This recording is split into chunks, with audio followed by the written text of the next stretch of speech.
Hello guys, good morning, welcome to my channel, welcome to new blog রাজবাড়ি ভ্রমণ। তো আজকে অনেকদিন বাদে মনে হলো যে একটা ব্লগ করা উচিত। এই লকডাউনে বাড়িতে বসে আছি, তারপরে এক সপ্তাহ ধরে কন্টিনিউয়াসলি তোমার ঝড় বৃষ্টি, বাড়ি থেকে তো বেরোতেই পারিনি। তো আজকে ফাঁকা পেলাম, মনে হলো যে আজকে বেরোনো উচিত। তো আজকে রাজবাড়ি দেখতে যাব, আর সেটা তোমাদেরকে সাথে শেয়ার করবো না, এটা হতে পারে না। তার জন্য ওয়েট করতে হবে। Let's start.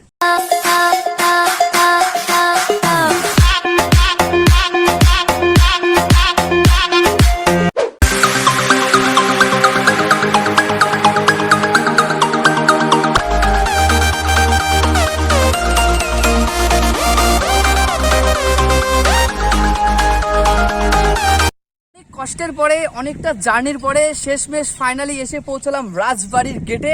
আর সেটাকেই তোমাদের এখন দেখাবো, আর সেটা অবশ্যই মজা লাগবে, কেননা এখানে অনেক পুরনো জিনিস আছে। আর যদি বেসিক্যালি কম বেশি হয় তাও 300 বছরের পুরনো রাজবাড়ি। তো চলো এটা দেখা যাক।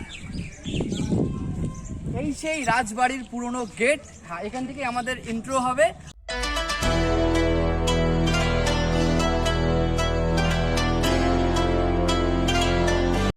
এই সেই প্রবেশদ্বার কৃষ্ণনগর রাজবাড়ির, যেখান দিয়ে কৃষ্ণচন্দ্র রাজার মানে সংগঠনে প্রবেশ করতো আগে, কাছ থেকে 300 বছর আগে।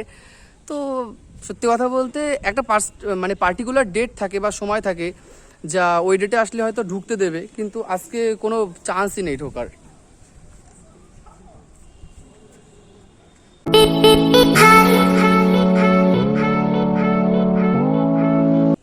এই সেই রাজবাড়ির মাঠ, যেখানে রাজার সৈন্যরা ব্যাট বল খেলতো।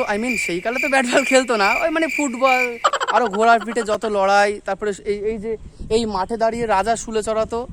শুলে চড়ানোর ডিটেলস তোমাদের সামনে বিস্তারিত করলাম না, ঠিক আছে।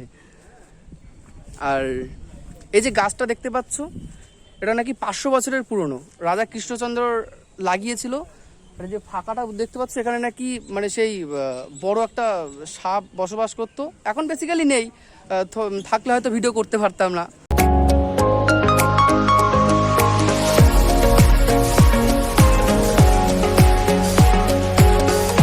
তো কম বেশি কৃষ্ণনগর রাজবাড়ির বারোদলের সম্বন্ধে তোমরা জানো।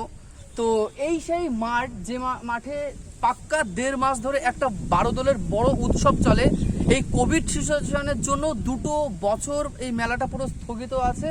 তো যারা কোনোদিনও আসোনি, যখন এই কোভিড সিচুয়েশন স্বাভাবিক হয়ে যাবে অবশ্যই এসো।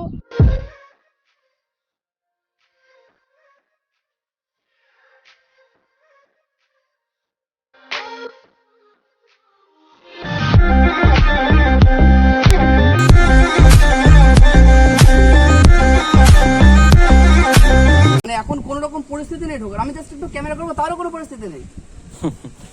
সরি গাইস, কিছু করার নেই, তোমরা তো দেখেই নিলে। অনেক চেষ্টা করলাম, কি পরিস্থিতি সত্যি। মানে এই আঙ্কেল বলছে যে বড় পুজো ছাড়া রাজবাড়ির বংশধরদের সাথে দেখা করা যায় না।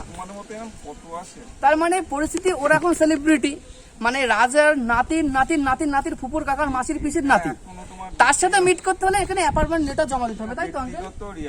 হ্যাঁ, তাহলে বুঝতে পারছো তো, এরাও সেলিব্রিটি বর্তমানে। চলো, তোমাদেরকে প্রমিস করছি রাজার নাতিকে অবশ্যই তোমাদেরকে দেখাবো নেক্সট পার্টে।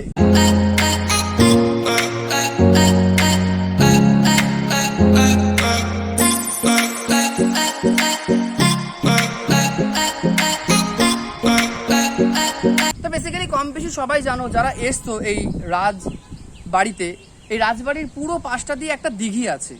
সেই দিঘিটা বেসিক্যালি কৃষ্ণচন্দ্র রাজার সৈনিকরাই করেছিল।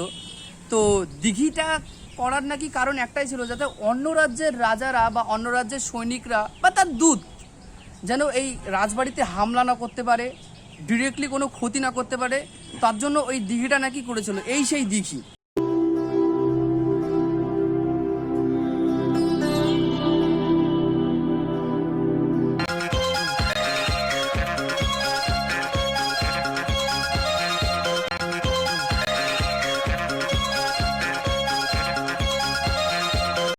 আর সব থেকে বড় কথা যে এটা অনেক পুরনো, প্রায় 300 বছর তো লাগভাগ হবেই।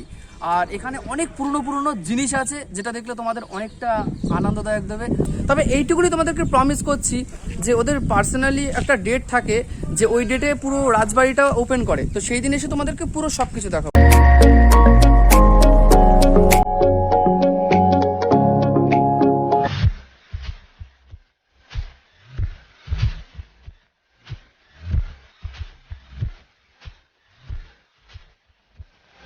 যেটুকুনি পারলাম তোমাদেরকে দেখালাম।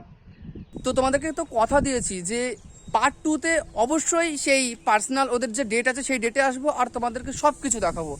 তো আজকে আপাতত এই ভিডিওটা এখানে শেষ করতে বাধ্য হচ্ছে, আর কি করব বলো, কিছু করার নেই। তো অবশ্যই খুব তাড়াতাড়ি পার্ট 2 আসবে। Bye bye, tata.